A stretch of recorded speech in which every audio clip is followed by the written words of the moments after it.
예, 우리 옆 사람과 같이 인사하겠습니다. 믿음으로 도전합시다. 이렇게 인사하겠습니다. 믿음으로 도전합시다. 예, 믿음으로 도전합시다. 예, 오늘 성가대가 되게 힘이 됐습니다. 그 예루살렘아라고 하는 그 가사가 제 마음속에 이렇게 박히면서 되게 큰 힘이 돼서 참 감사드립니다. 우리 성가대가 또 이렇게 살아나니까 또 예배가 또 이렇게 새로워지는 것 같습니다. 또 성가대 하실 분들은 또 열심히 참여해 주시면 고맙겠습니다. 오늘은 왜 착하게 살아야 해라고 하는 제목으로 말씀을 나누려고 합니다. 지난 2주 동안에 그 세상의 풍조에 대해서 이야기를 했습니다. 세상의 풍조를 두 가지로 정의했었는데요. 하나는 표현적 개인주의라고 하는 걸로 정의했었고요. 또 다른 하나는 자기중심적 공정주의라고 하는 걸로 정의를 했습니다. 표현적 개인주의는 세상의 그 공통의 선 또는 세상의 다른 가치보다도 자기의 진짜 모습을 찾아서 그것을 드러내는 것, 이것이 정말 중요한 가치라는 거죠.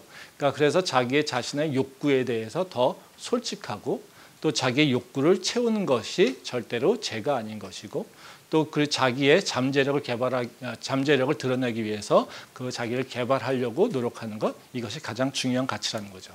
그래서 나 중심적으로 또 내 것을 드러내는 것이 가장 중요하기 때문에 세상의 공통의 선, 또 세상을 이렇게 모아서 중심으로 이렇게 흔들리지 않게끔 이렇게 통합하고 연대하게 만드는 것들은 보다는 내 중요한 가치가 또 내 원하는 것이 훨씬 더 중요하다라고 얘기를 하고 있습니다. 그러다 보니까 이제 가치 판단의 기준이 어떤 딱 하나의 선이 있는 것이 아니라 또 하나의 진리라든가 공통된 선이 있는 것이 아니라 다 뭐예요? 자기의 생각하는 것, 또 자기의 가치가 중요해진다는 것이죠. 그래서 우리는 그걸 다원주의화 된다라고 얘기를 많이 하고 있는데요. 어쨌든 공통의 그 선보다는 개인적인 자기의 원하는 것, 자기의 욕구를 채우는 것, 이런 것들이 훨씬 더 중요하게 된다는 거죠. 두 번째로 이제 자기중심적 공정주의라고 하는 것에 대한 얘기를 했었는데요. 뭐 이 자기중심적 공정주의라고 하는 건 바로 그겁니다. 우리가 자기 자신을 위해서 또 자기 자신의 이익을 위해서 또 자기 자신의 욕구를 채우는 것이 굉장히 중요해지잖아요. 그러니까 서로 다 개인적인 가치 또 개인적인 주장을 같이 추구하며 나간다는 거죠. 그러다 보니까 문제가 생기는 게 바로 분배의 문제가 있다는 겁니다. 그러니까 내가 나를 위해서 더 많은 것을 얻어야 되는 거고 그러다 보니까 다른 사람보다 더 많이 얻은 것이 합리적인 거고 또 문제가 없는 것이죠. 그러니까 근데 분배는 누군가 한 사람이 많이 갖게 되면 다른 한 사람은 적게 가져가야 되는 문제가 생기겠죠. 그러니까 서로 분배에 충돌이 생긴다는 겁니다. 그러다 보니까 사회에서 어떤 일이 일어나게 되면 바로 공정에 대한 가치가 중요하게 된다는 거죠. 그러니까 자기 입장에서 자기가 분배받고 있는 것에 대해서 평가를 해보면 공정하지 않다는 겁니다. 그래서 공정해야 돼, 또 공정한 사회를 만들기 위해서 되게 중요한 뭔가를 변화시켜야 돼라고 하는 생각으로 얘기한다는 거죠. 그래서 이전에는 공정이라고 하는 것이 되게 중요한 가치가 아닌데 이제는 공정이라고 하는 것이 가치가 되어서 우리의 삶에 여러 가지 영향을 주고 있다는 겁니다. 근데 문제는 공정이라고 하는 것을 바라볼 때 하나의 공통의 선, 누군가가 모든 사람이 다 동의할 수 있는 어떤 기준을 바라보는 것이 아니라 내 중심적으로 바라본다는 거죠. 그러니까 내 중심의 입장에서 공정을 항상 판단하다 보니까 그 공정이라고 하는 것이 진짜 공정이 아니고 항상 바이어스된 모습으로 있다는 거죠. 그러니까 세상은 모든 사람들이 다 이 세상은 공정하지 않아 라고 생각하며 살고 있다는 거죠. 그러니까 모든 사람은 다 불만 속에 사회에 대해서 비판적인 모습으로 또 사회에 대해서 긍정적인 것보다는 사회에 대해서 부정적인 것으로 판단하면서 살게 되는 거라는 거죠. 이것이 지금 우리가 살고 있는 사회의 풍조라고 하는 것을 우리가 알 수 있습니다. 그러면 이런 세상에서 우리 크리스천들이 어떻게 살아야 될까요? 세상이 자꾸 변해갔습니다. 그러면 우리 크리스천들은 어떻게 살아야 될까요? 사실 이게 우리가 가져야 될 질문 아니겠습니까? 세상이 바뀌면 우리는 조금 더 그 세상이 바뀌는 것에 대해서 반응하면서 살아야 될 것 같습니다. 근데요, 하나님은 그렇게 얘기하지 않습니다. 하나님은 세상의 어떤 풍조에도 너희가 지키며 살아야 될 것이 있어. 너가 살아가야 되는 방법이 있어. 그 다른 것이 아니라 선하게 살아. 이렇게 얘기하고 있다는 거죠. 말씀 한번 보겠습니다. 베드로전서 2장 12절 말씀입니다. 너희가 이방인 중에서 행실을 선하게 가져 너희를 악행한다고 비방하는 자들로 하여금 너희 선한 일을 보고 오시는 날에 하나님께 영광을 돌리게 하려 함이라. 예. 오늘 읽은 말씀이죠. 이제 사도 베드로가 이제 믿는 자들이 이 세상에서 어떻게 살아야 되는지에 대해서 얘기를 해주고 있어요. 그러니까 12절 앞쪽에 보면 그렇게 얘기합니다. 이방인 중에서 행실을 선하게 가져 이렇게 얘기하고 있잖아요. 그러니까 이방인 중에서라고 하는 건 뭐냐면 너희가 세상 속에서 이렇게 얘기하고 있는 거죠. 그러니까 교회가 아니라 세상 속에서 너희가 어떻게 살아야 되냐면 선한 행실을 행해야 돼 이렇게 얘기하고 있다는 거죠. 그래서 우리가 어떤 세상이 어떻게 변하든지 간에 우리가 살아가야 될 방법은 다른 게 아닙니다. 선하게 살아야 된다는 거죠. 근데 이 세상에서 선하게 산다는 것이 어떻습니까? 쉽습니까? 쉽지 않죠. 세상 사람들은 다 자기를 위해서 살고 있는데 우리는 선하게 또는 착하게 살아야 된다? 이거 쉽지 않습니다. 또 세상은 다 자기 욕심을 차리는데 우리가 선하게 살아야 된다라고 하는 것, 그 명령에 이거는 심적으로 또는 가치적으로, 양심적으로는 동의하지만 사실 우리는 그렇게 살려고 하는 마음은 없습니다. 왜요? 선한 행동을 하는 것이 쉽지 않고 그리고 선한 것에 대한 그 정의가 우리는 조금 더 구체화돼 보면은 손해 보는 거고 그리고 내가 싫은 것을 해야지 되는 거고 내가 뭔가 피해를 봐야 되는 걸로 생각하기 때문에 그렇다는 거죠. 우리한테 머릿속에 갖고 있는 선한 일, 착한 일이라고 하는 것은 어떻게 생각합니까? 내가 피해 보는 걸로 생각해요. 세상 사람들이 다 자기의 이익을 찾고 있는데 나는 내 이익을 위해서 살지 말아야 될 것 같아요. 또 착하게 살려면 다른 사람들이 막 주장하면 그냥 줘야 될 것 같아요. 다른 사람들이 잘못해도 싫은 소리 하면은 안 될 것 같아요. 온유하고 화평하라고 했으니까 다른 사람한테 싫은 소리, 쓴소리 하는 거 이거는 그렇게 선한 행동 같이 보이지 않아요. 또 서로 불이한 일이 있을 때도 뭔가 이렇게 다른 사람들과 충돌을 하고 싸우면 내가 뭔가 선한 행동을 하고 있는 것 같지 않아요. 그래서 우리는 어떤 생각이 같습니까? 하나님께서는 우리에게 선하라고 살지만 그 선한 것을 이루기는 너무 힘들어. 그래서 말씀으로는 당연히 그렇게 해야겠지만 그냥 어쩔 수 없잖아. 우리는 연약하잖아. 우리는 못하잖아. 우리는 안 되잖아. 그래 우리 한계가 있잖아. 그리고 우리는 그거를 밀어놓고 우리 방식대로 살아간다는 거죠. 그리고 우리가 하는 일은 뭡니까? 세상에서 세상 사람들과 똑같이 살고 어쩔 수 없지. 그냥 하나님한테 와서 하나님 내가 세상에서 이렇게 잘못했어요. 내가 연약해서 그래요. 믿음이 부족해서 그래요. 내가 힘이 없어서요. 능력이 없어서 그렇대요. 그래서 이렇게 또 선하지 않게 살았습니다. 이러고 우리는 회개하는 걸로 만족하고 또 가서 똑같은 모습으로 산다는 거죠. 그게 우리의 모습 아닐까요? 근데 이런 모습을 살고 있는 것을 하나님께서 기뻐하실까요? 기뻐하지 않다는 거죠. 나 연약합니다. 나 못해요. 라고 하는 것이 정말로 핑계가 될까요? 법정에서 심신미약이면은 모든 것이 다 되는 거니까 우리도 내 심신이 연약해서 어쩔 수 없습니다. 하나님 하면 그래 어쩔 수 없구나. 사랑하는 데 따라 내 아들아 이러게 될까요? 이거는 근본적으로 잘못된 생각이라는 거죠. 근데 이런 행동이 반복되는 이유는 뭐냐면요. 우리가 선한 일이라고 하는 것에 대해서 좀 잘못된 개념을 갖고 있다는 거예요. 선한 것을 행동하게 되면 손해봐야 되는 것 같고 내가 뭔가 불의를 참아내야 되는 것 같고 내가 피해받는 것도 내가 감당해야 되는 것 같고 내 이익을 구하면 안 되는 것 같고 그러니까 우리는 그 선한 것이라고 하는 것은 내가 도저히 이룰 수 없는 것이라고 생각하고 있다는 거죠. 그러니까 선한 것을 행동하기 위해서 나는 고민하거나 노력하거나 내 의지를 바라지 않는다는 거예요. 그냥 미리 포기해버린다는 거죠. 근데 한번 생각해 보십시오. 우리가 생각하고 있는 화내지 않는 것, 다투지 않는 것, 다른 사람의 요구사항을 다 들어주는 것, 이런 것을 착한 일, 선한 일이라고 하는데 과연 이것이 선한 일일까요?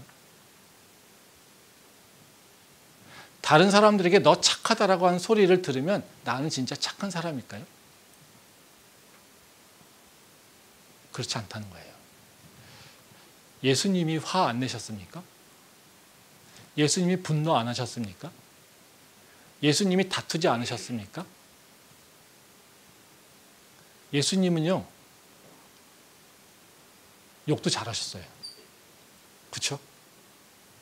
예수님은요, 분노도 하셨어요. 예수님은요, 굉장히 꾸짖으셨어요. 바리새인들한테 대화하시는 거 보세요. 예수님이 친절하십니까? 아니요, 친절하지 않아요.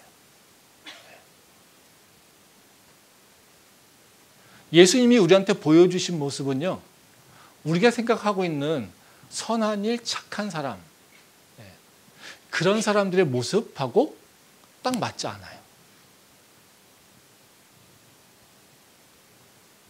근데 우리는 그것이 세상에서 선한 거라고 얘기하고 있는 것에 대해서 그것이 선한 거라고 그냥 판단해버리고 우리는 예수님이 선한 일을 하라고 하니까 못하죠. 내가 어떻게 피해를 봐요. 나는 십자가를 질 능력이 없어요. 내가 죽으면 어떻게 해요. 이러고 그냥 포기하고 만다라는 거죠. 근데 예수님의 행동은요, 우리가 생각하고 있는 선한 일, 착한 일, 어찌 보면 예수님의 행동은요, 착한 사람이라고 평가하기 어려워요. 사람한테 뭐라고 하십니까? 독사의 자식들을 얘기하잖아요. 그렇죠? 너희가 내 말 안 들으면 너희가 밖에서 이를 갈면 울게 될 거야. 이렇게 저주하시잖아요. 우리가 만약에 그런 얘기하면 우리가 선한 사람이라고 얘기할 수 있습니까? 도저히 이렇게 얘기할 수 없잖아요. 근데 예수님이 그러신다라는 거죠. 그렇다면 우리가 생각하는 선한 것과 성경이 얘기하고 있는 선한 것이 서로 다르다라는 거예요. 근데 우리는 성경에 대해서 생각하지 않고 세상에서 받고 있는 선한의 개념, 착함의 개념을 그냥 갖다 놓고 그리고 그것만 성경에서 선한 일 행동하라고 하니까 그냥 갖다 붙여놓고 세상 사람들은 더 굴복하고 있다는 거죠. 이게 문제라는 겁니다. 그래서 오늘 제가 나누려고 하는 말씀은 뭐냐면요. 선한 행동이 무엇인가 그 개념을 좀 생각해 보려고 하고요. 그리고 왜 우리가 선하게 살아야 되지? 라고 하는 것에 대한 질문을 좀 한번 던져보려고 하고요. 그리고 그러면 우리가 선한 행동을 실천하기 위해서는 뭘 해야 될까? 여기까지 생각을 해보도록 하겠습니다. 오늘 다 못할 건데요. 그래서 세 가지 질문에 대해서 얘기를 좀 하도록 하겠습니다. 첫 번째로요. 크리스천들이 행해야 될 선함은 무엇인가? 선한 행동은 뭔가? 다른 것이 아니라요. 성령을 따라가는 겁니다. 즉 내 육체의 정욕을 제어하고 성령의 이끄심, 성령의 인도하심을 따라 살아가는 것. 이것이 선한 행동을 하고 있는 거라는 거죠. 말씀 보겠습니다. 베드로전서 2장 11절 말씀입니다. 사랑하는 자들아, 거류민과 나그네 같은 너희를 권하노니 영혼을 거슬러 싸우는 육체의 정욕을 제어하라. 이 말씀은 이제 오늘 읽은 말씀이죠. 믿는 자들이 이 세상에서 어떻게 살 것인지에 대해 설명하고 있는 건데요. 11절에 보면, 그래서 건면하는 내용을 보면 정확하게 뭐라고 얘기하고 있냐면요. 그 11절 뒤에 영혼을 따르는 것과 육체의 정욕을 따르는 것, 이것에 대해서 비교하고 있어요. 즉 우리가 살아가는 방법은요, 두 가지예요. 하나는요, 영혼, 즉 성령을 따라가는 게 있고요. 또 다른 하나는요, 육체의 정욕을 따라가는 방법이 있다는 거죠. 그러면 우리한테 뭐라고 얘기합니까? 선한 행동은 뭐겠습니까? 육체의 정욕을 따라가는 것이 아니라 이것을 제어하고 영혼을 따라가는 것, 즉 성령을 따라가는 것을 얘기하고 있다는 거죠. 즉 성경에서 얘기하고 있는 선한 행동이라고 하는 것은 뭐냐면요, 바로 성령을 따라가는 것, 이것 자체가 선한 일을 하는 거예요. 왜냐하면요, 그러니까 완전한 그 선함이라고 하는 것은요, 예수님, 즉 하나님밖에 없습니다. 그러면 우리가 선한 일을 행동할 수 있는 건 뭐냐면요, 하나님을 향해 가는 것밖에 없어요. 그것만이 선함을 이룰 수 있는 방법이라는 거죠. 근데 우리는요, 선한 행동이라고 하는 것을 이렇게 구분하지 않아요. 행위로 분류합니다. 그래서 다른 사람을 위해서 참는 것, 이건 선한 거야. 화를 내지 않는 것 선한 거야. 다른 사람의 불의를 보더라도 내가 그것에 대해서 직접적으로 그의 감정을 건들면서 혼내지 않는 것, 이것이 선한 거야. 다른 사람에게 친절하게 베푸는 것, 다른 사람들에게 굉장히 좋은 말을 해주는 것, 이런 것이 선한 것이야. 이렇게 행동한다는 거죠. 그래서 우리는 어떻게 선한 것을 얘기하고 있냐면요, 어떤 행위가 좋은 거야, 어떤 행위는 나쁜 거야. 그러면 어떤 행위를 하게 되면 이거는 선한 일을 하고 있는 거고, 어떤 나쁜 행위라고 정의하고 있는 것을 행하게 되면 우리는 나쁜 사람이야, 이거라는 거죠. 근데 이런 행동은 뭐냐면요, 율법주의적 사고에서 나온 사고입니다. 이 논리는요, 성경적 논리가 아니라 율법주의적 논리에서 나오고 있는 사고라는 거죠. 이건 잘못된 거라는 겁니다. 말씀 한번 보겠습니다. 마가복음 7장 18절에서 20절 말씀입니다. 예수께서 이르시되 너희도 이렇게 깨달음이 없느냐? 무엇이든지 밖에서 들어가는 것이 능히 사람을 더럽게 하지 못함을 알지 못하느냐? 이는 마음으로 들어가지 아니하고 배로 들어가 뒤로 나감이라. 이러므로 모든 음식물을 깨끗하다 하시니라. 또 이르시되 사람에게서 나오는 그것이 사람을 더럽게 하느니라. 예, 이 말씀은 이제 손을 씻는 전통, 장로들의 전통에 대해서 얘기하는 겁니다. 유대인의 장로들이 예수님의 제자들한테 쟤네는 밥 먹기 전에 손을 안 씻네요. 예수님 당신 제자들은요 되게 더럽네요. 정결하지 못해요. 식사하기 전에 손을 제대로 안 씻어요. 율법에는 분명하게 식사하기 전에 손을 씻고 깨끗한 음식을 먹으라고 하는데 그렇지 않네요. 당신들 손이 더러우면 그 모든 음식이 다 더러워지기 때문에 당신들은 정결한 사람이 될 수 없습니다. 이렇게 얘기하고 있어요. 그랬더니 예수님이 이 얘기로 얘기하시는 거예요. 즉 장로들이 더럽다라고 하는 것은 뭡니까? 음식은 어떤 거는 거룩한 것, 어떤 건 더러운 것. 그렇죠? 또 너의 육체, 너의 손이 더러운 거니까 그 더러운 것과 접촉이 됐으니까 그 음식은 더러운 것. 그러니까 너가 더러운 음식을 먹으면 너는 더러운 인간. 이렇게 되는 것이죠. 그래서 밖에 있는 것을, 모든 것을 다 이거는 좋은 것, 즉 깨끗한 것, 이거는 더러운 것. 구분을 해놓고 그것을 취하는 것에 따라서 내가 더럽냐 깨끗하냐를 결정한다는 거죠. 근데 예수님이 뭐라고 하십니까? 모든 음식은 깨끗해. 이렇게 얘기하죠. 모든 음식은 깨끗해. 더러운 건 너희 속 안에서 나오는 거지. 육체의 정욕에서 나오는 거지. 이렇게 얘기하고 있다는 거죠. 지금 음식에 대해서 장로들이 판단하는 것의 논리적 구조는 어떻습니까? 밖에서 미리 깨끗한 것, 더러운 것을 정해놓고 그걸 취하는 것. 우리가 생각하고 있는 선한 것도 어떻습니까? 선한 행동, 선하지 않은 행동. 이걸 정해놓고 이것을 선한 행위를 하면 나는 선한 사람. 그 선하지 않다라고 생각하는 행위를 해버리면 나는 선하지 않은 사람. 이렇게 분류하고 있다는 거죠. 율법주의 사고와 아주 동일한 논리 구조를 갖고 있다는 거죠. 우리는 선택의 문제가 아니라요, 사실 무엇을 따르냐의 문제입니다. 우리가 착하고 또는 선하고 선하지 않고 이것의 문제는요, 내가 어떤 거를 선택해서 취하느냐 이것이 아니라요, 내가 누구를 따라가고 있느냐, 무엇을 따라가고 있느냐, 이거에 따라서 결정된다라고 하는 겁니다. 말씀 한번 더 보도록 하겠습니다. 갈라디아서 5장 22절부터 24절 말씀입니다. 오직 성령의 열매는 사랑과 희락과 화평과 오래 참음과 자비와 양성과 충성과 온유와 절제니 이 같은 것을 금지할 법이 없느니라. 그리스도 예수의 사람들은 육체와 함께 그 정욕과 탐심을 십자가에 못 박았느니라. 우리가 이런 생각을 하잖아요. 선한 행동이라고 하는 것이 사전적으로 정해져 있지 않아.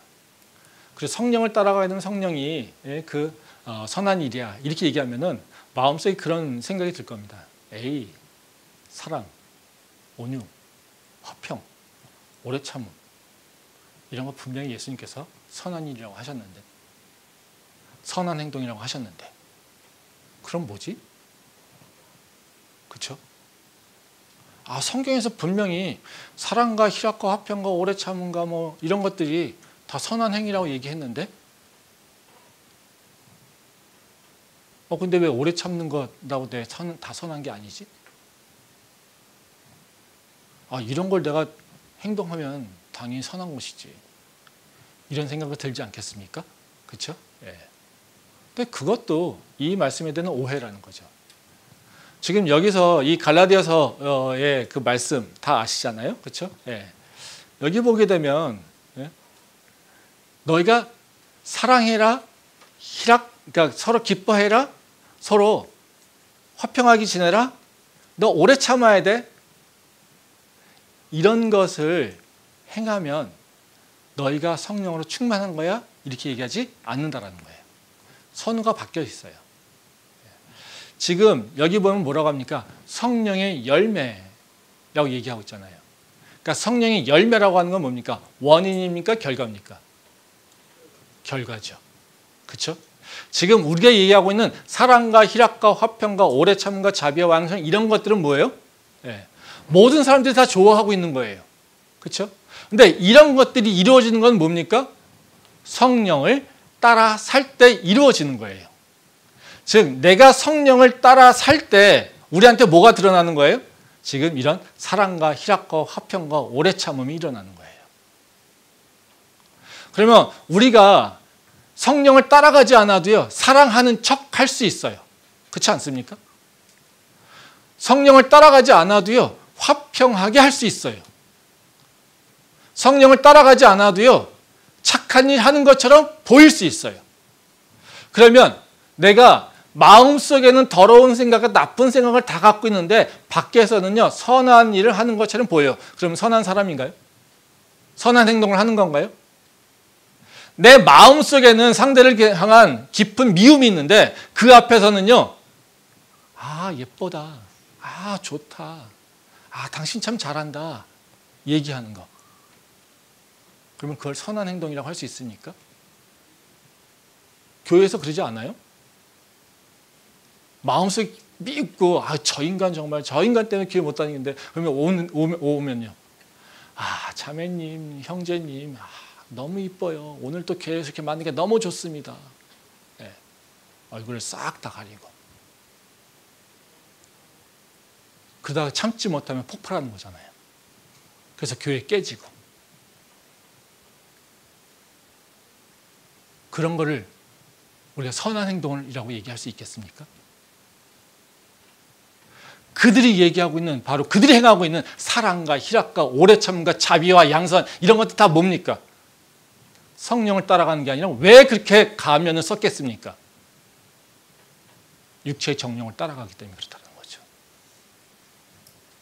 핵심은 뭐냐면요, 내가 어떤 행위를 하느냐가 그것에 따라서 내가 내 모습이 결정되는 것이 아니라요, 내가 지금 누구와 함께 있는가, 누구의 길을 갖고 있는가, 이것에 따라 결정된다는 거예요. 지금 이 말씀도 사랑과 희락과 화평과 이 모든 것들은 다 누구도 그건 거부하지 않아.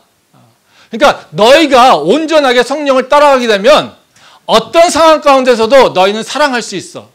너는 어떤 상황 가운데서도 기뻐할 수 있어. 너는 어떤 상황 가운데서도 다른 사람을 품을 수 있어. 다른 사람에게 자비를 베풀 수 있어. 어떤 상황 가운데서도 네가 성령을 따라가게 되면 그 모든 어려움을 네가 감내해낼 수 있어. 이걸 얘기하고 있는 거예요. 내가 억지로 참아내면서 에이씨 하나님 있는 건 맞아? 내가 저 인간 때문에 지금 고통받고 있는데 이러면서 참아내는 것은 성령을 따라서 참아내는 게 아니라는 거예요. 그건 절대 선한 행동은 아니라는 거죠. 선한 행동이라고 하는 것은 뭐냐면요, 성령께서 나한테 뭘 원하실까? 성령께서 나한테 지금 이 상황에서 무엇을 기대하실까? 이것을 고민하면서 내 욕심, 내 욕구, 내 이익 이런 것보다 먼저 성령의 인도함을 받아들이고 그걸 실천하려고 하는 것, 이것이라는 겁니다. 그래서 우리는요, 원래 착한 사람 없어요. 그리고 내가 조금 선한 일 한다고요? 착한 사람 아니에요. 언제 우리는 착하냐면요, 성령님과 동행할 때 착해져요. 성령님과 동행하는 사람이 착한 사람이에요. 내 욕구와 내 원하는 거, 내 이익을 넘어서 성령님과 동행하는 사람이 착한 사람이에요. 그 이외에는요, 착한 사람이 아니에요. 그러니까 어때요? 착한 행동 좀 하고 나면 어때요? 다른 사람들보다 뭔가 좀 의롭다고 하는 행동을 하기는 어때요? 내 마음속에서 어떤 마음이 있습니까? 나는 착하지? 그런데 옆 사람은요? 아유, 저 인간 저런 것도 안 해. 그런 사람을 착하다고 할 수 있겠습니까? 할 수 없어요. 할 수 없어요. 오히려 성령을 따라가게 되면요, 어떤 생각이 드냐면요, 내가 착한 행동을 하면 뭐 어떻게 할까요? 성령님 감사합니다. 나 같은 인간이 이런 일을 할 수 있게 해주셔서 감사해요. 아, 내가요 저 인간 진짜 미웠는데요, 아, 성령님께 이 문제 가지고 기도하면서 성령님을 따라갔더니요, 그래도 저 인간한테 분노하지 않았어요. 저 인간을요 마음속에 저주하고 싶었지만요, 아, 내가 저 인간을요 저주가 하는 것이 아니라 기도하고 불쌍한 마음이 생겼어요. 이렇게 고백하며 하나님한테 감사할 수 있는 게 바로 착한 사람이라는 거예요. 착함에 대해서 우리는 좀 다른 개념을 좀 가져야 될 필요가 있습니다. 그래서 착함은요, 행동을 행한 것, 행위가 분리돼서 그 행위를 한 사람이 착한 사람이 아니라요, 성령님과 동행하는 사람이 착한 사람이라는 것을 다시 한번 기억하길 바랍니다. 그렇다면 우리는 왜 착하게 살아야 될까요? 왜 착하게 살아야 될까요? 이게 명령이니까 당연히 지켜야 된다고 생각하니까, 예? 우리는 이게 좀 편하지 않지 않습니까? 저 세상 인간들은 자기 이익 위해서 사는데 우리는 왜 저 인간들을 위해서 희생해야 되지? 우리는 왜 저 인간들을 위해서 내가 손해봐야 되지? 이런 생각 들지 않겠어요? 저도 들어요. 목사님 저도요. 맨날 그거 가지고 싸워요. 내 마음속에 미움이 있는데. 근데 우리는 왜 선한 것이라고 하는 것에 관심 갖고 왜 선한 일을 하기 위해서 우리는 고민해야 될까? 당위적인 거죠. 그 이유는 다른 것이 아니에요. 우리는 그렇게 부름받았어요. 즉 나는 어떤 존재냐면요, 하나님의 복의 통로로 부름받았기 때문에 그래요. 나를 통하여서 하나님의 복이 드러나고 나를 통하여서 하나님의 축복이 내 주변 사람들에게 전달되기를 원하시기 때문에, 그것이 바로 선한 행동이 고리기 때문에 그래요. 말씀 한번 보겠습니다. 베드로전서 3장 8절과 9절 말씀입니다. 마지막으로 말하노니 너희가 다 마음을 같이하며 동정하며 형제를 사랑하며 불쌍히 여기며 겸손하며 악을 악으로 욕을 욕으로 갚지 말고 도리어 복을 빌라. 이를 위하여 너희가 부르심을 받았으니 이는 복을 이어받게 하려 하심이라. 이 베드로전서는 2장부터 11절부터 선한 행동에 대한 얘기를 3장까지 계속 하고 있어요. 그래서 이걸 한 쌍으로 사실 같이 봐야지 됩니다. 근데 여기서 이제 선한 행동이 뭔지에 대해서 얘기를 하고 있는데요. 이 8절과 9절에 보게 되면 특히 이제 그런 얘기합니다. 이제 형제를 사랑하며 어려운 사람을 불쌍히 여기며 겸손하며 악을 악으로 욕을 욕으로 갚지 말고 오히려 복을 빌라, 이렇게 얘기하고 있어요. 그렇죠? 그러니까 우리한테 너희가 해야 되는 게 뭐냐면요, 바로 다른 사람이 악하고 다른 사람이 너희한테 잘못해도 너는 그들에게 위해서 복을 빌어야 돼, 이렇게 얘기하고 있어요. 그런데 그 9절 뒤쪽에 보면 뭐라고 합니까? 복을 빌라라고 얘기하면서 그걸 뭐라고 합니까? 이를 위하여 너희가 부름을 받았어, 이렇게 얘기한다는 거죠. 즉 우리가 하나님에게 부름받았어요. 뭘 위해서 부름받았을까요? 나를 통하여서 하나님 지금 어떻게 해요? 그들을 위해서 중보하라고 부름받았다는 거예요. 하나님이 나를 부르신 목적이 그거라는 거예요. 근데 이걸로 끝나지 않죠? 이는 복을 이어받게 하려 하심이라. 즉 내가 복의 상속자가 되게 하게 하신다라는 거예요. 그럼 이 말씀은 뭡니까? 우리가 바로 형제를 사랑하며 악을 악으로 욕을 욕으로 갚는 것이 아니라 오히려 우리에게 악을 행하는 자들, 우리에게 욕을 행하는 자들에게 똑같이 악과 욕으로 반응하는 것이 아니라 그들을 위해서 복을 빌라는 겁니다. 근데 그 이유는 다른 것이 아니라 너희는 누구냐면 내 복이며 너희를 통하여서 내 복이 흘러가기를 원해. 즉 나를 뭐로 부르시냐면 복이며 복의 통로로 부르셨다는 겁니다. 말씀 한번 보겠습니다. 창세기 12장 1절부터 3절 말씀입니다. 여호와께서 아브라함에게 이르시되 너는 너희 고향과 친척과 아버지의 집을 떠나 내가 네게 보여줄 땅으로 가라. 내가 너로 큰 민족을 이루고 내가 복을 주어 내 이름을 창대하게 하리니 너는 복이 될지라. 너를 축복하는 자에게는 내가 복을 내리고 너를 저주하는 자에게는 내가 저주하리니 땅의 모든 족속이 너로 말미암아 복을 얻을 것이라 하신지라. 이 말씀 다 아시는 말씀이죠. 하나님이 아브라함을 부르실 때 하신 말씀이에요. 이 말씀의 핵심은 뭡니까? 하나님이 아브라함에 대한 약속을 얘기하시는 거잖아요. 근데 그 약속이 딱 두 가지입니다. 하나는 뭡니까? 하나님이 아브라함에게 복을 주겠다라는 겁니다. 또 다른 건 뭡니까? 모든 족속이 너를 인해서 복을 받게 할 거다, 이런 얘기예요. 지금 똑같은 얘기죠. 하나님이 아브라함을 부르셔서 아브라함을 변화시키는 것은 어떤 일이냐면 바로 하나님이 아브라함을 축복해서 아브라함이 하나님의 축복을 누리게 하시는 것, 이것이 하나가 있어요. 근데 또 다른 하나는 뭡니까? 거기서 끝나는 것이 아니라 하나님이 아브라함을 변화시키셔서 아브라함을 통하여서 모든 족속이 다 하나님의 복을 누리게 하시겠다는 거예요. 즉 복이 되고 복의 통로가 되게 하는 것. 지금 우리가 봤던 그 베드로전서 3장의 말씀하고 동일한 얘기죠. 너희가 부르신 이유는 뭐냐면 너희가 복의 통로가 되게 하기 위해서. 또 너희가 이 복의 통로가 되는 것은 너희가 이미 복의 상속자가 되게 하기 위해서. 즉 다시 말하면 뭐예요? 우리가 흘러내려오는 복을 받을 뿐만 아니라 그 흘러내려오는 복을 또 내 주변에다가 전하기 위해서. 이거라는 거예요. 이 말씀은요, 바로 우리가 선하게 살아야 되는 당위성뿐만 아니라 선한 행동이 무엇인지를 잘 보여주고 있는 말씀입니다. 우리가 선한 행동이라고 하는 것은 어떻게 볼 수 있냐면요, 바로 다른 사람을 이롭게 하는 거예요. 하나님의 복을 나누는 거잖아요. 하나님의 복은 어때요? 그 사람을 고통 가운데 아픔 가운데 하는 것이 아니라 이롭게 하는 거예요. 또 그 사람에게 점점 미래에 나쁘게 악화되는 모습으로 주는 것이 아니라 그 사람을 이제는 새 생명을 누릴 수 있도록 일어나게끔 하는 것. 이것이에요. 즉 다시 말하면요, 그 사람에게 이로운 것이 뭘까라고 하는 것을 고민하고 하는 거라는 거죠.